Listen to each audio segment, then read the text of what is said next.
Well, hello everyone. Thank you for joining me here today. My name is Heidi Roth and I'm a registered dietitian and nutritionist. Welcome to my kitchen. So kids, I'm so glad you're going to be able to cook with me today, and we're going to make two things today. The first thing we're going to make is something called a farmer's market quesadilla. So it's a cheese quesadilla with some veggies inside of it, and it is delicious. And then we're also going to make another one of my favorite things, which is a chocolate peanut butter energy bite. And it sounds like it's candy, but it is healthy and nutritious, and it's also delicious. So how could it not be with chocolate and peanut butter in it, right? So I've heard that some of you are going to be cooking along with me today. So hopefully you have all of your ingredients set up and ready to go.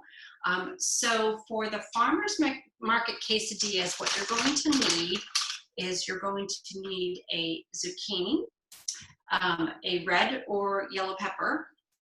You can also use a green pepper, an onion, some mushrooms. I already have my mushrooms that are diced up already. And now for these veggies, if you didn't like, let's say, mushrooms, then just skip it and keep it out.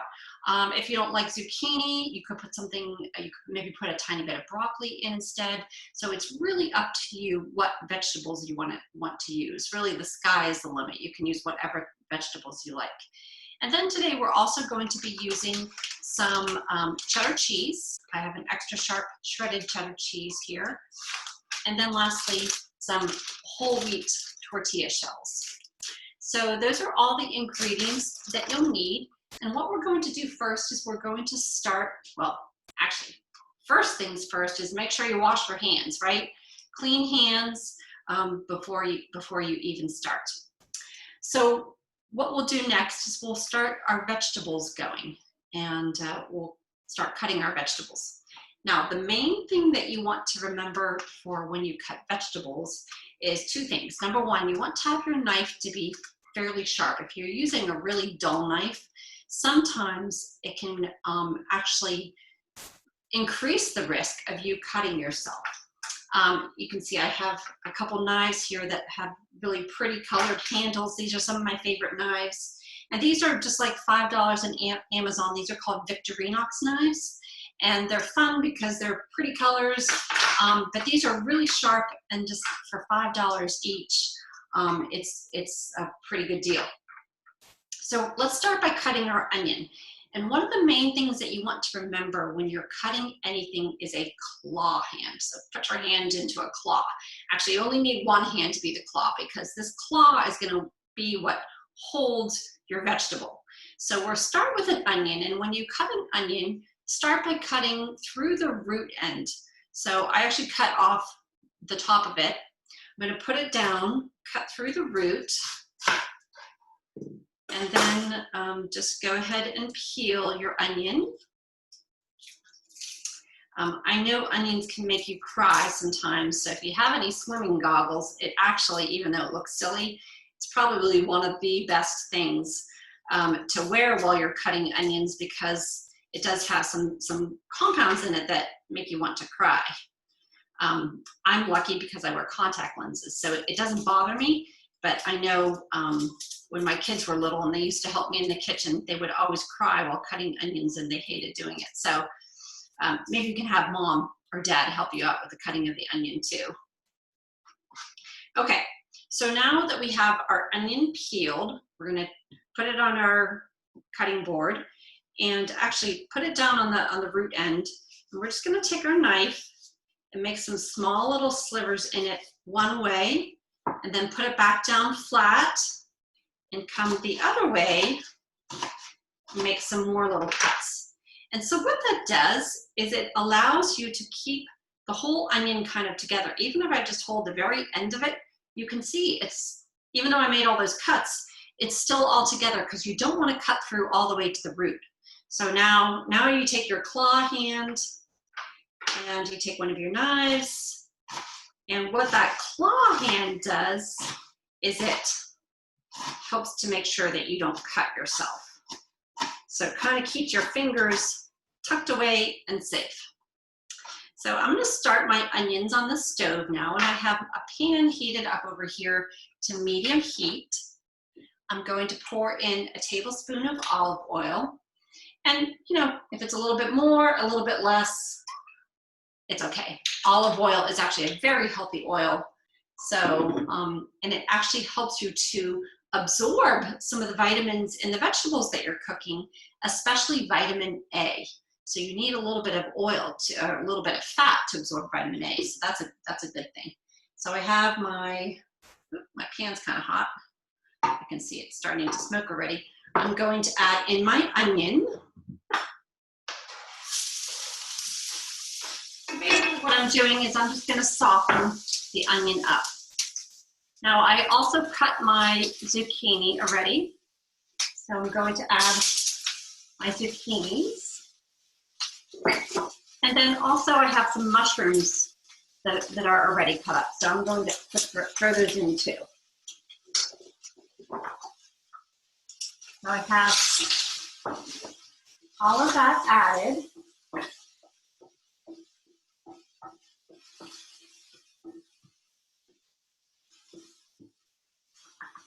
Okay.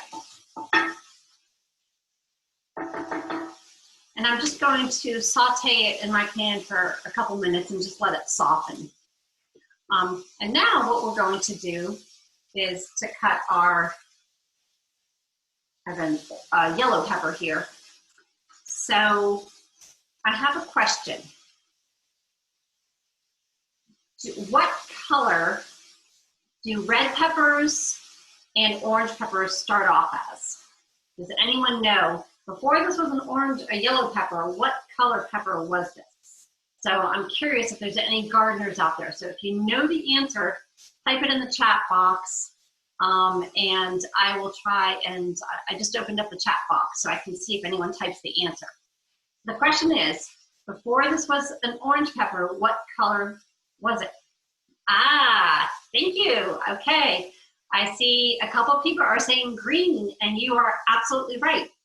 So a green pepper, all peppers start off as green, and then the longer they sit on the vine and the more mature they get, and so if you're a gardener and you just leave your green peppers sitting out, they'll eventually turn into an orange pepper or a red pepper.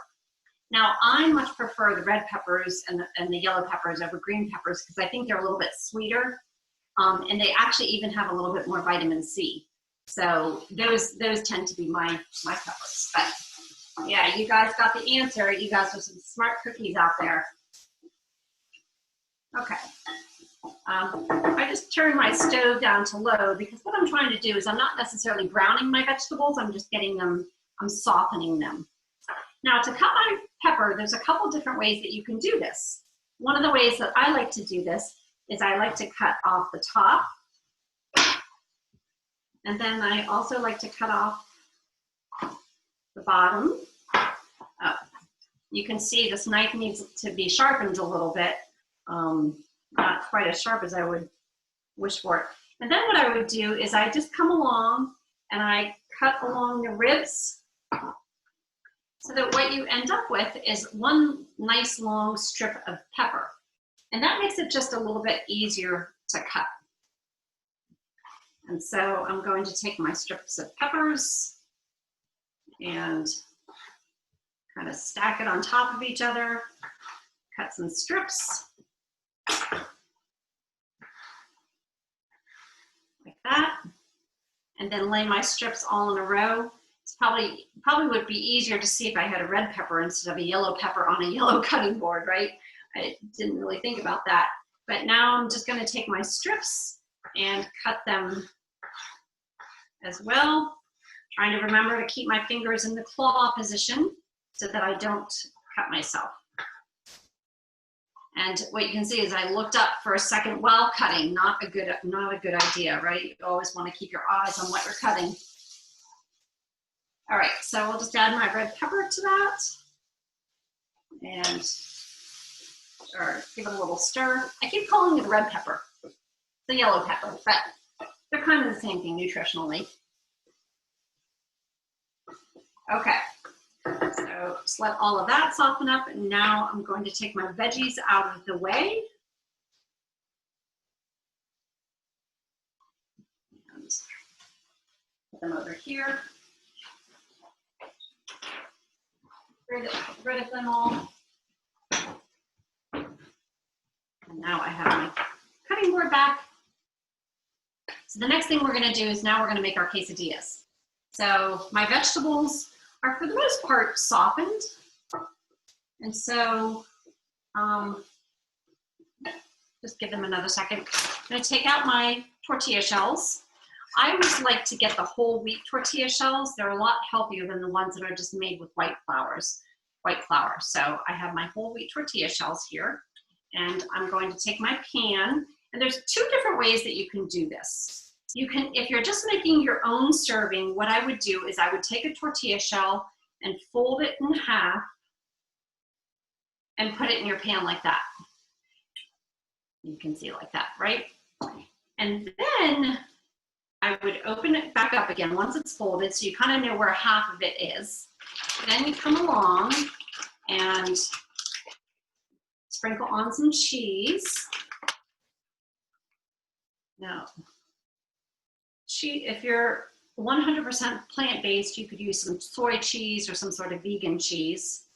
And if you do eat dairy, you know, making sure that you're using a real cheese, like cheddar cheese or Gouda cheese or Monterey Jack, something like that. You don't really want to use American cheese. American cheese is a really highly processed cheese, and it doesn't have the same nutrition that real cheese does. So real cheese is going to have lots of calcium, but it also has another vitamin called vitamin K2. And what vitamin K2 does is it acts like those little lights, you know, when you're at the airport and you're maybe on an airplane and you see the guy out there with the lights saying, go that direction. So what vitamin K2 does is it tells calcium to go to your bones, and it points the direction where the calcium should go. So that's one really healthy, nutritious thing about you know, some of the vitamins in cheese. Now I'm going to take my sauteed peppers that I have here, you can see, and I'm just gonna put, now this, you can make a couple quesadillas with this, so put as many vegetables on as you like, the more the better.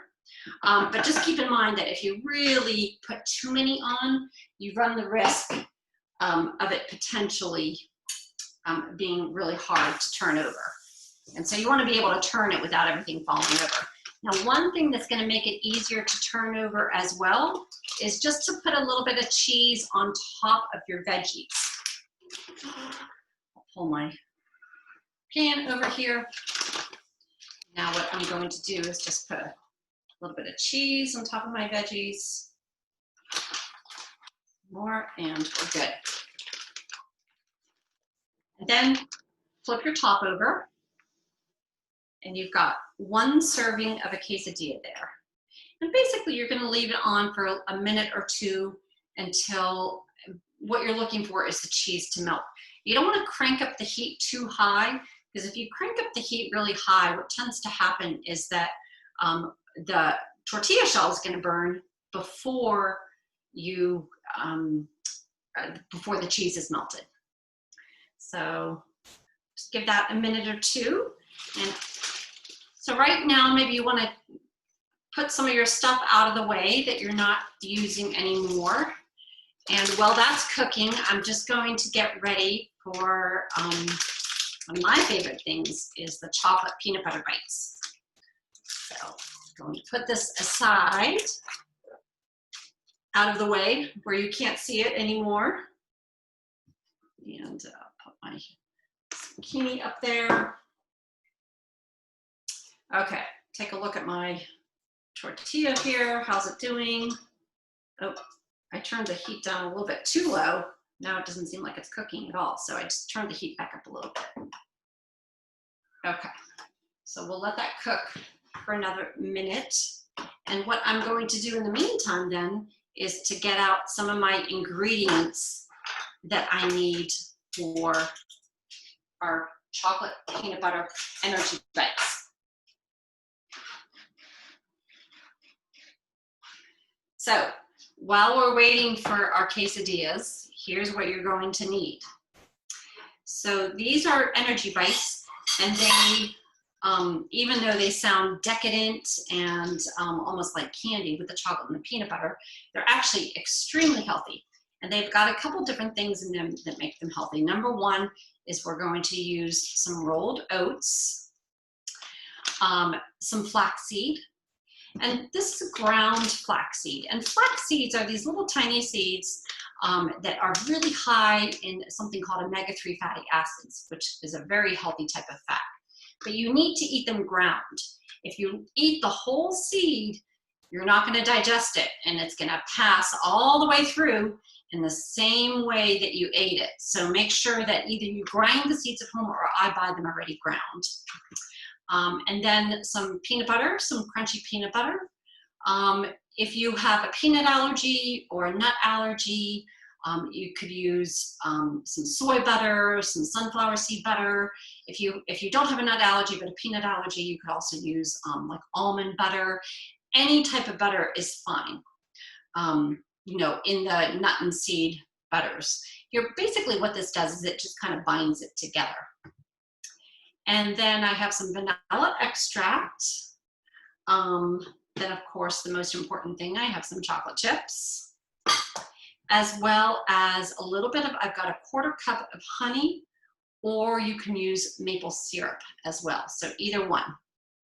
So I'm just going to put these off to the side for right now while I flip over my quesadilla, because it's ready to be flipped. The bottom is a little golden, it's starting to melt.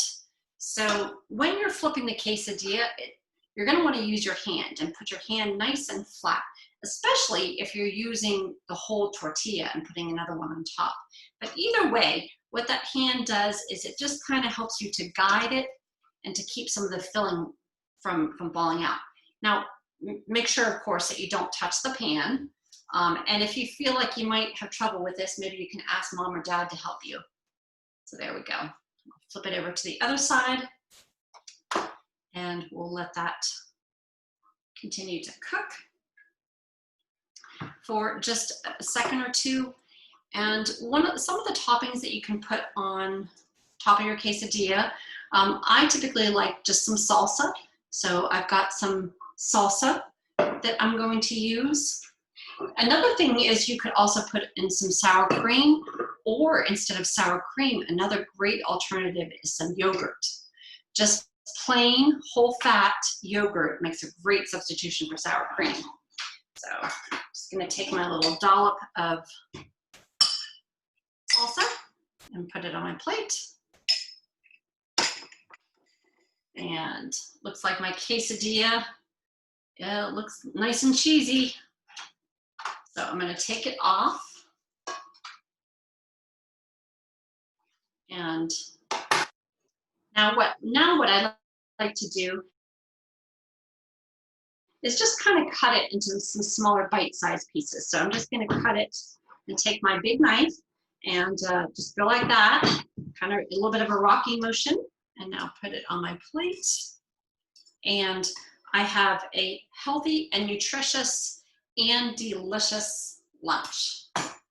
So voila, there is the finished product there. Can't quite see how browned they are, but maybe you can kind of see some of the veggies inside, and it is, so I have my lunch all made for me once I'm done here with the video today. So I'll put that aside, and now let's get started on our dessert, if you will. Maybe I shouldn't call it dessert, because it's really a snack. This is so healthy that I wouldn't even classify it in dessert. It just tastes like dessert. So grab your bowls out, and what we're going to do is start off with 1 cup of rolled oats. So if you have something like instant oats, that's fine too. Don't use instant oat, like, I'm sorry, I should say the quick oats are fine. Instant oats would work as well, but the best is really the rolled oats. The one thing you don't want to use is the steel cut oats, because those really do need to be cooked. So I'm just going to take my 1 cup of oats. And the nice thing about oats is they have something called beta-glucan in that. So I know it's a long word, but basically what that means is it's just a type of starch that can help your immune system. And so as we're all trying to make sure that we stay healthy now, it's always good to have things that help your immune system, right? So I'm going to add in my 1/2 cup of flaxseed. Now, if you don't have flaxseed at home, just use some more rolled oats. So I have 1/2 cup here. You could use just another 1/2 cup of rolled oats if you don't have the flaxseed, or you could use something like wheat germ would make a good substitute. Some ground almonds would also be a nice substitute. So kind of the sky's the limit in terms of if you don't have the flaxseed, there's a lot of other things that you could substitute. So next we're going to add in our binders. So I have my 1/2 cup of, some sort of butter here, whether it's a seed butter, soy butter, peanut butter, whatever type of butter you want, except for real butter. You wouldn't want to use butter, the regular butter, but some sort of nut or seed butter. Add that. And then I'm going to add in 1/2 teaspoon of vanilla extract. And once again, if you don't have vanilla extract, you can just leave it out. Or you could add something else in instead. So let's say you were using almond butter, you could use some almond extract, or no extract and just use a little bit of cinnamon. Cinnamon would be delicious in here too, and also give it some nice healthy kick. And then we'll add a tiny bit of sweetness. So today I'm going to be adding in just some regular raw honey. So I'm going to add that in as well. If you don't have honey, use some maple syrup, but use the real maple syrup, the maple syrup that comes from a tree, not kind of the, Aunt Jemima or Mrs. Butterworth's maple syrup, which is the artificial maple syrup. You want to use the real stuff. So I'm just going to give this a stir. So I've got everything in there except for one of my favorite things, which is the chocolate chips, right? Can't forget the chocolate chips. So I'm just gonna toss those in. I added in the regular chocolate chips. If you have the mini chocolate chips, it's actually a little bit better to use the miniature ones because sometimes it's a little bit harder to get them to stick. Oh, I'm sorry. 1/2 cup of chocolate chips. So I put them in the bowl because I was running out of measuring cups. So yeah, that was 1/2 cup. And so now you can kind of see sometimes these chocolate chips, when they're so big, they kind of separate out, but it's fine. So now what I'm going to do is I'm going to start making little balls out of these. Oh, and by the way, both of these recipes were sent out in advance, but if you would like and didn't get a chance to see the recipes in advance and want access to the recipes, just email Andrea. And Andrea is going to type in her email in the chat. So you could just email her and she's really good. She'll email you the recipe right away. So, so when she gets a chance, oh, there we go. There's her email. So go ahead and just give her a quick call. So lastly, what I'm going to do is I'm going to make my little bites out of these and I'm rolling them in. This is unsweetened flaked coconut. And you can buy the unsweetened in Trader Joe's, Whole Foods. I think Market Basket might have the unsweetened as well. The sweetened has a lot of sugar added to it, so we're not necessarily looking for extra sugar, but if that's all you have, that you can use that too. You could also use rolled nuts, just a little bit of cocoa powder or nothing, and just leave them as is. So now, I'm just going to make my little bites. And I'm going to roll them in. So what I have here is I have a little cookie scoop, and it's a little scoop that makes nice little tiny little balls. So what you're looking for is roughly, you know, something about maybe 1.5 inches in size, and it's going to be fairly sticky. So that's one of the reasons why it's nice to have the coconut to roll it in, because it makes it less sticky. So once you put these in the fridge and let them harden up a little bit, they'll get less sticky as well. But right now, yeah, it's gonna be a tiny, tiny bit sticky. So I'm just gonna take my scoop and roll it out here, a couple of them. And so what I like, the way I like to store these is I like to put them in the freezer.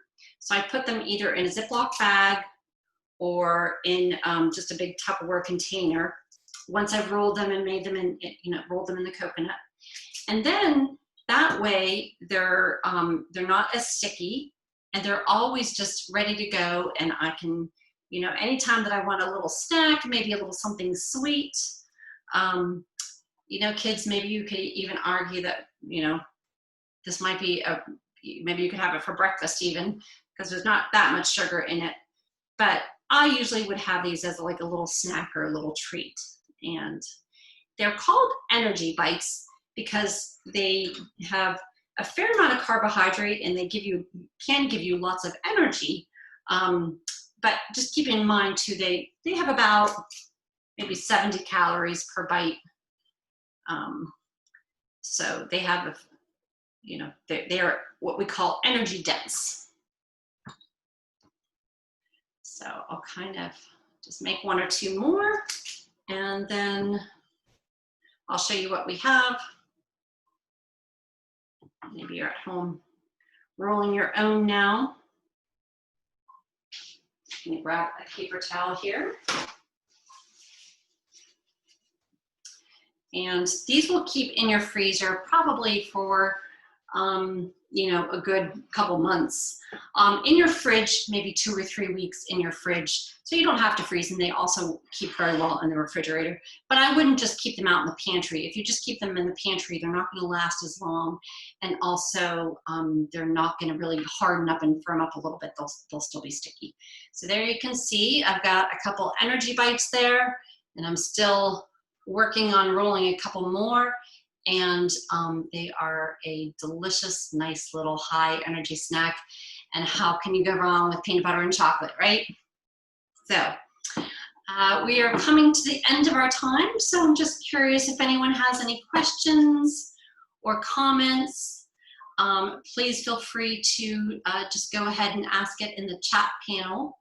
And I'm happy to answer any questions that you might have. Oh, thank you. Let's see, what is the best oats to use? So these are the oats that I used. These are from Trader Joe's. You don't have to get them from Trader Joe's. But really, when you're talking about oats, the best ones are really the organic oats. And, you know, rolled oats probably would be the best ones. But organic, because they do tend to spray a lot of glyphosate on oats. Oh, quick or instant. So rolled oats are the best. Quick would be better. Instant probably would be my third choice. But they will all work. The only ones that you don't want to use would be the steel cut oats, because they're going to be really, really hard. So yeah, great question. Any other questions from anyone? Well, if not, thank you so much for joining me here today. Hopefully you got a chance to cook along with me, or are cooking along with me now, but thank you so much for joining me, and stay healthy and be well. We'll see you.